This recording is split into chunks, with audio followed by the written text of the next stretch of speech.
कार्यक्रम की चर्चा के अवसर पर माननीय प्रधानमंत्री हमारे बीच उपस्थित हैं। आपकी उपस्थिति और मार्गदर्शन के लिए हम सभी आपका स्वागत और धन्यवाद करते हैं। साथ ही मैं माननीय मंत्री एमएसएमई श्री नारायण राणे जी, माननीय राज्य मंत्री एमएसएमई श्री भानु प्रताप सिंह वर्मा जी तथा माननीय राज्य मंत्री टेक्सटाइल्स श्रीमती दर्शना जरदोश जी का भी हार्दिक स्वागत और अभिनंदन करता हूं। आज हमारे बीच इस वेबिनार में वर्चुअल माध्यम से एमएसएमई मंत्रालय तथा टेक्सटाइल मंत्रालय के कुल करीब 640 क्षेत्रीय कार्यालयों से अनेक प्रतिभागी और विशेषज्ञ जुड़े हुए हैं। राज्य सरकारों और केंद्र शासित प्रदेशों की विभिन्न संस्थाओं और देश भर की करीब 280 औद्योगिक संघों से उद्यमी सदस्यगण भी शामिल हैं। इनके अलावा वेब लिंक के जरिए भी भारी संख्या में एमएसएमई, कुटीर उद्यमियों आदि जुड़े हुए हैं। मैं आप सभी का स्वागत करता हूं। इस वेबिनार से पूर्व संभावित लाभार्थियों सहित भारत सरकार के विभिन्न मंत्रालयों, विभागों, राज्य सरकारों और विशेषज्ञों के साथ परामर्श के 10 से अधिक सत्र किए गए। आज का यह वेबिनार सभी स्टेक होल्डर्स के संवाद और सुझाव को लेकर एक सफल कार्यक्रम की रूपरेखा बनाने में सहायक साबित होगा। एक बार फिर से मैं आप सभी को यहाँ उपस्थित रहने के लिए धन्यवाद करता हूँ। अब मैं माननीय प्रधानमंत्री महोदय से अपना मार्गदर्शन और आशीर्वचन देने का आग्रह करता हूँ। सर।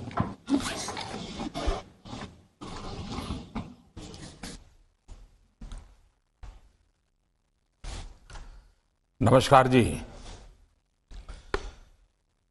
पिछले कई दिनों से बजट के बाद वेबिनार का एक सिलसिला चल रहा है। पिछले 3 साल से बजट के बाद बजट को लेकर के स्टेक होल्डर से बात करने की एक परंपरा हमने शुरू की है और जो बजट आया है उसको हम जल्दी से जल्दी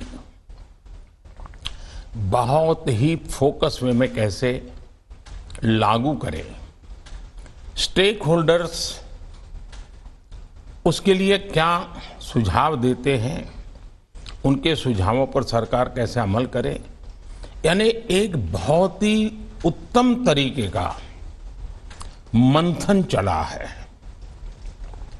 और मुझे खुशी है कि सभी एसोसिएशंस, व्यापार और उद्योग से जुड़े हुए बजट का जिनके साथ सीधा संबंध है, चाहे वो किसान हो, महिला हो, युवा हो, आदिवासी हो, हमारे दलित भाई बहन हो, सभी स्टेक होल्डर्स और हजारों की तादाद में और पूरा दिन भर बैठे बहुत ही उत्तम सुझाव निकले हैं।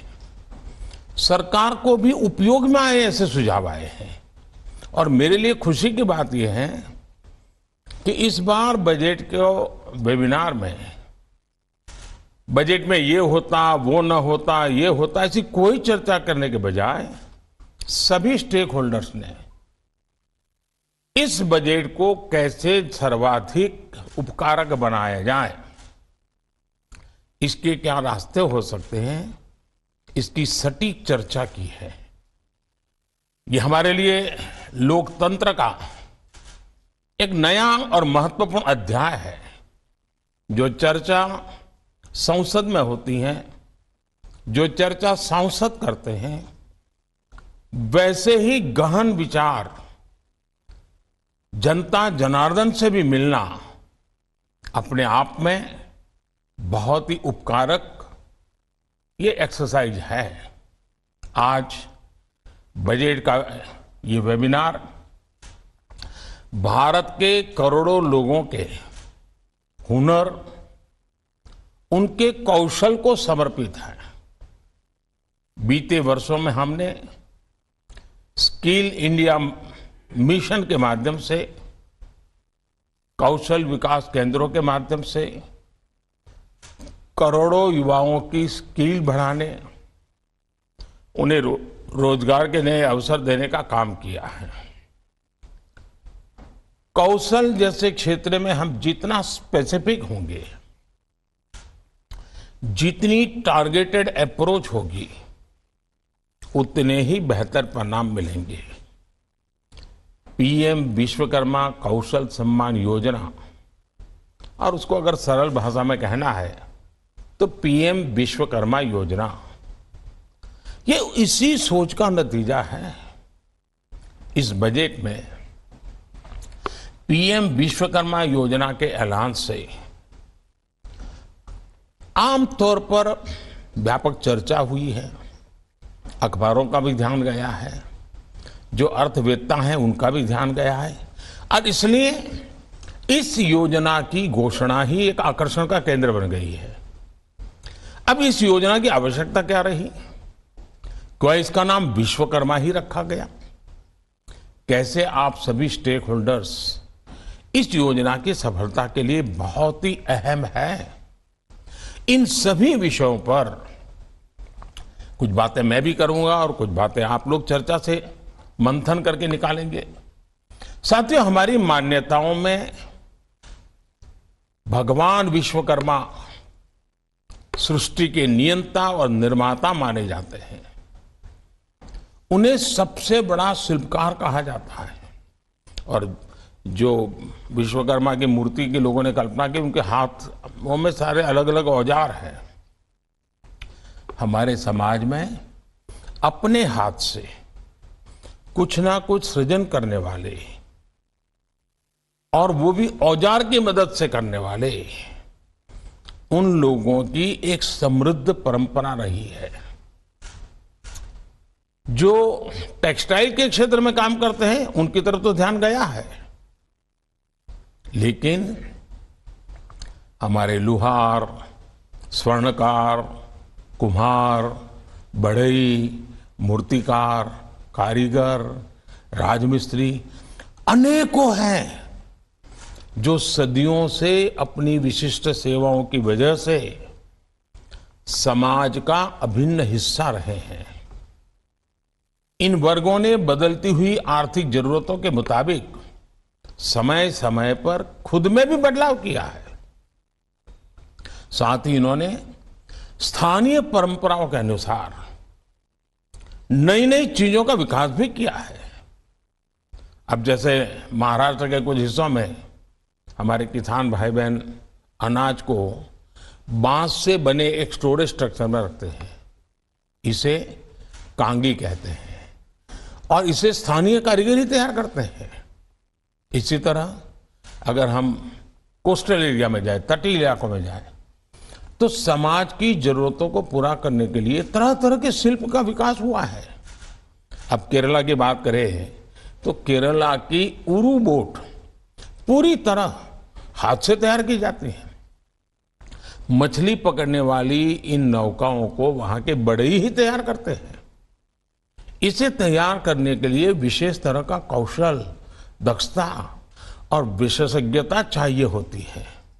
साथियों, स्थानीय शिल्प के छोटे पैमाने पर उत्पादन और उनके प्रति लोगों का आकर्षण बनाए रखने में कारीगरों की भूमिका महत्वपूर्ण होती है। लेकिन दुर्भाग्य से हमारे यहां उनकी भूमिका एक प्रकार के समाज के भरोसे ही छोड़ दी गई और उनकी भूमिका को सीमित कर दिया गया। स्थिति तो ये बना दी गई कि इन कार्यों को छोटा बताया जाने लगा, कम महत्व का बताया जाने लगा। जबकि एक समय था, ऐसा भी था कि इसी से दुनिया भर में हमारी पहचान थी। ये निर्यात का एक ऐसा प्राचीन मॉडल था जिसमें बहुत बड़ी भूमिका हमारे कारीगरों की थी। लेकिन गुलामी के लंबे कालखंड में ये मॉडल भी चरमरा गया, उसको बहुत बड़ा नुकसान भी हो गया। आजादी के बाद भी हमारे कारीगरों को सरकार से एक जो इंटरवेंशन की आवश्यकता थी, बहुत ही सुघड़ तरीके से इंटरवेंशन की आवश्यकता थी, जहां जरूरत पड़े मदद की आवश्यकता थी, वो नहीं मिल पाई। नतीजा ये हुआ कि आज अधिकांश लोग इस अनऑर्गेनाइज सेक्टर से सिर्फ अपना जीवन यापन करने के लिए कुछ कुछ जुगाड़ करके गुजारा कर लेते हैं। कई लोग अपना पुश्तैनी और पारंपरिक व्यवसाय छोड़ रहे हैं। उनके पास आज की आवश्यकताओं के अनुसार ढलने के लिए सामर्थ्य कम पड़ रहा है। हम इस वर्ग को ऐसे ही अपने हाल पर नहीं छोड़ सकते। ये वो वर्ग हैं जो सदियों से पारंपरिक तरीकों के उपयोग से अपने शिल्प को बचाए हुए हैं। ये वो वर्ग हैं जो अपने असाधारण कौशल और यूनिक क्रिएशन से अपनी पहचान बनाए हुए हैं। ये आत्मनिर्भर भारत की सच्ची भावना के प्रतीक है। हमारी सरकार ऐसे लोगों को, ऐसे वर्गों को नए भारत का विश्वकर्मा मानती है और इसलिए उनके लिए विशेष तौर पर पीएम विश्वकर्मा कौशल सम्मान योजना शुरू की जा रही है।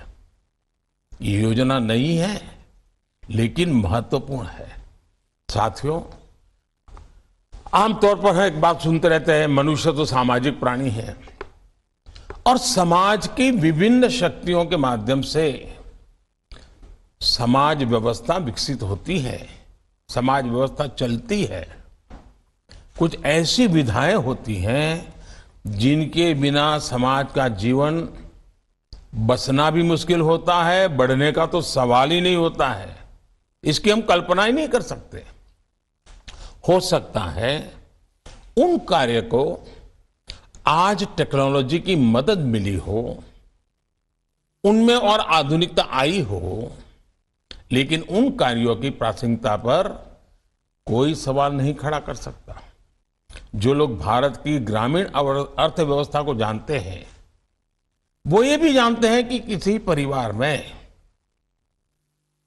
फैमिली डॉक्टर भले ना हो या ना हो, लेकिन आपने देखा होगा फैमिली सुनार जरूर होता है। यानी हर परिवार पीढ़ी दर पीढ़ी एक खास सुनार परिवार के यहां से ही गहने बनवाते हैं, गहने खरीदते हैं। ऐसे ही गांव में, शहरों में विभिन्न कारीगर हैं जो अपने हाथ के कौशल से औजार का उपयोग करते हुए जीवन यापन करते हैं। पीएम विश्वकर्मा योजना का फोकस ऐसे एक बहुत बड़े बिखरे हुए समुदाय की तरफ है। साथियों, महात्मा गांधी के ग्राम स्वराज की कल्पना को देखें तो गांव के जीवन में खेती किसानी के साथ ही अन्य व्यवस्थाएं भी उतनी ही महत्वपूर्ण होती हैं। गांव के विकास के लिए गांव में रहने वाले हर वर्ग को सक्षम बनाना, आधुनिक बनाना, ये हमारी विकास यात्रा के लिए आवश्यक है। मैं अभी कुछ दिन पहले ही दिल्ली में आदि महोत्सव गया था। वहां मैंने देखा कि हमारे आदिवासी जनजातीय क्षेत्र के हस्तकला में और अन्य कामों में जो लोगों की महारत है, ऐसे कई लोग आए थे, वो स्टॉल लगाए थे। लेकिन मेरा ध्यान एक और गया, वहां जो लाख से चूड़ी बनाने वाले लोग थे, लोगों के लिए बड़ा आकर्षण का केंद्र था। ये लाख में से चूड़ी कैसे बनाते हैं, उसका पेंटिंग कैसे करते हैं और गांव की महिलाएं कैसे कर रही है, साइज के विषय में उनके पास क्या टेक्नोलॉजी है। और मैं देख रहा था वहां जो भी लोग आते थे 5-10 मिनट वहां तो खड़े ही रहते हैं। उसी प्रकार से हमारे जो लोहे का काम करने वाले हमारे लुहार भाई बहन हैं, मिट्टी का बर्तन बनाने वाले हमारे कुम्हार भाई बहन हैं, लकड़ी का काम करने वाले हमारे लोग हैं, सोने का काम करने वाले हमारे सुनार हैं, इन सभी को अब सपोर्ट किया जाना आवश्यक है। जैसे हमने छोटे दुकानदारों के लिए, रेहड़ी पटरी वालों के लिए पीएम स्वनिधि योजना बनाई, इसका उन्हें लाभ मिला, वैसे ही पीएम विश्वकर्मा योजना के माध्यम से करोड़ों लोगों की बड़ी मदद होने जा रही है। मैं एक बार यूरोप के किसी देश में गया था, ये बहुत साल पहले की बात है। तो जो गुजराती वहाँ ज्वेलरी के बिजनेस में है, ऐसे लोगों से मिलना हुआ। तो मैंने कहा आजकल क्या है? उन्होंने कहा साहब ज्वेलरी में तो इतनी टेक्नोलॉजी आई है, इतने मशीन आए हैं, लेकिन आम तौर पर जो हाथ से बनी हुई ज्वेलरी है उसका बहुत आकर्षण है और बहुत बड़ा मार्केट है। यानी इस विधा का भी सामर्थ्य है। साथियों, ऐसे कई अनुभव है और इसलिए इस योजना के द्वारा केंद्र सरकार हर विश्वकर्मा साथी को होलिस्टिक इंस्टीट्यूशनल सपोर्ट प्रदान करेगी। विश्वकर्मा साथियों को आसानी से लोन मिले, उनका कौशल बढ़े, उन्हें हर तरह का टेक्निकल सपोर्ट मिले, ये सब सुनिश्चित किया जाएगा। इसके अलावा डिजिटल एम्पावरमेंट, ब्रांड प्रमोशन और उत्पादों के बाजार तक पहुंच बनाने की व्यवस्था भी की जाएगी। रॉ मटेरियल भी सुनिश्चित किया जाएगा। इस योजना का उद्देश्य पारंपरिक कारीगरों और शिल्पकारों की समृद्ध परंपरा को संरक्षित तो करना ही करना है, उसका बहुत विकास करना है। साथियों, अब हमें स्किल इंफ्रास्ट्रक्चर सिस्टम को उनकी आवश्यकताओं के अनुसार नए सिरे से तैयार करने की जरूरत है। सरकार आज मुद्रा योजना के जरिए करोड़ों रुपए का लोन बिना बैंक गारंटी दे रही है। इस योजना का भी हमारे विश्वकर्मा साथियों को ज्यादा से ज्यादा लाभ देना है। हमारे जो डिजिटल साक्षरता वाले अभियान है उनमें भी हमें अब विश्वकर्मा साथियों को प्राथमिकता देनी है।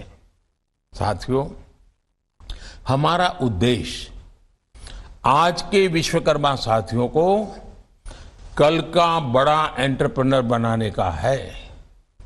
इसके लिए उनके बिजनेस मॉडल में स्थायित्व जरूरी है। इसे ध्यान में रखते हुए हम उनके बनाए प्रोडक्ट को बेहतर बनाने, आकर्षक डिजाइनिंग, पैकेजिंग और ब्रांडिंग पर भी काम कर रहे हैं। इसमें ग्राहकों की भी जरूरतों का भी ध्यान रखा जा रहा है। हमारी नजर सिर्फ स्थानीय बाजार पर ही नहीं है, बल्कि हम ग्लोबल मार्केट को भी टारगेट कर रहे हैं। आज यहां जुटे सभी स्टेक होल्डर से मेरा आग्रह है कि वो विश्वकर्मा साथियों की हैंड होल्डिंग करें, उनमें जागरूकता बढ़ाएं, उन्हें आगे बढ़ने में मदद करेंगे। इसके लिए आप सबसे आग्रह है कि हम सब जितना जमीन से जुड़े लोगों से जुड़े, इन विश्वकर्मा साथियों के बीच कैसे जाएं, उनकी कल्पनाओं को कैसे पंख दें। साथियों, कारीगरों, शिल्पकारों को हम वैल्यू चेन का हिस्सा बनाकर ही उन्हें मजबूत कर सकते हैं। उनमें से कई ऐसे हैं जो हमारे एमएसएमई सेक्टर के लिए सप्लायर और प्रोड्यूसर बन सकते हैं। उन लोगों को टूल्स और टेक्नोलॉजी की मदद उपलब्ध कराकर उन्हें अर्थव्यवस्था का अहम हिस्सा बनाया जा सकता है। उद्योग जगत इन लोगों को अपनी जरूरतों के साथ लिंक करके उत्पादन बढ़ा सकता है। उद्योग जगत उन्हें स्किल और क्वालिटी की ट्रेनिंग भी दे सकता है। सरकारें अपनी योजनाओं में बेहतर तालमेल बना सकती है और बैंक इन प्रोजेक्ट्स को फाइनेंस कर सकते हैं। इस तरह ये हर स्टेक होल्डर के लिए विन विन सिचुएशन हो सकती है। कॉरपोरेट कंपनियों को कॉम्पिटिटिव प्राइस पर क्वालिटी प्रोडक्ट मिल सकता है। बैंकों का पैसा ऐसी योजनाओं से लगेगा जिस पर भरोसा किया जा सकता है और इससे सरकार की योजनाओं का व्यापक असर दिखेगा। हमारे स्टार्टअप्स भी ई कॉमर्स मॉडल के द्वारा शिल्प उत्पादों के लिए बड़ा बाजार तैयार कर सकते हैं। इन उत्पादों को बेहतर टेक्नोलॉजी, डिजाइन, पैकेजिंग और फाइनेंसिंग में भी स्टार्टअप से मदद मिल सकती है। मुझे उम्मीद है कि पीएम विश्वकर्मा के द्वारा प्राइवेट सेक्टर के साथ साझेदारी और मजबूत होगी। इससे प्राइवेट सेक्टर की इनोवेशन की ताकत और बिजनेस के अवसर का हम पूरा फायदा उठा सकेंगे। साथियों, मैं यहां मौजूद सभी स्टेक होल्डर से कहना चाहूंगा कि वो आपस में चर्चा करके एक मजबूत कार्य योजना तैयार करें। हम उन लोगों तक पहुंचने की कोशिश कर रहे हैं जो बहुत दूर सुदूर क्षेत्रों में भी रहते हैं। उनमें कई लोगों को पहली बार सरकारी योजना का लाभ मिलने की संभावना है। ज्यादातर हमारे भाई बहन दलित, आदिवासी, पिछड़े, महिला और दूसरे कमजोर वर्गों से ही हैं।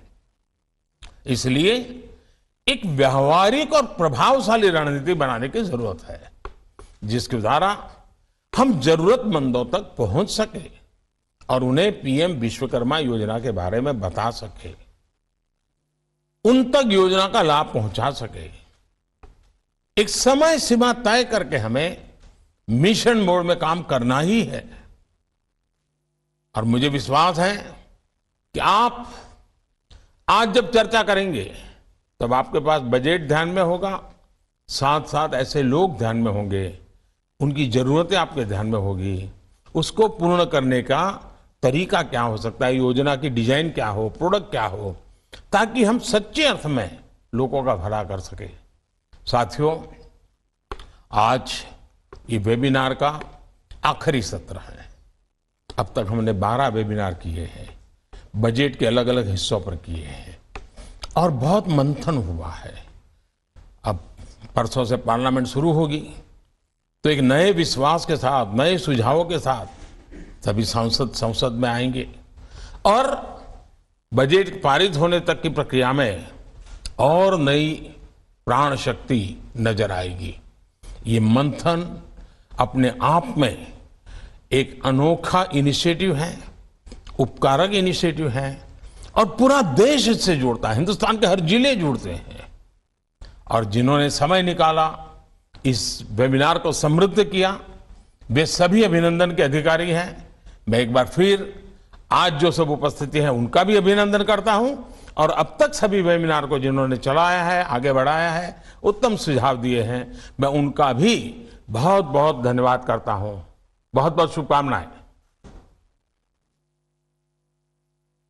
आप देख रहे थे पीएम विश्वकर्मा कौशल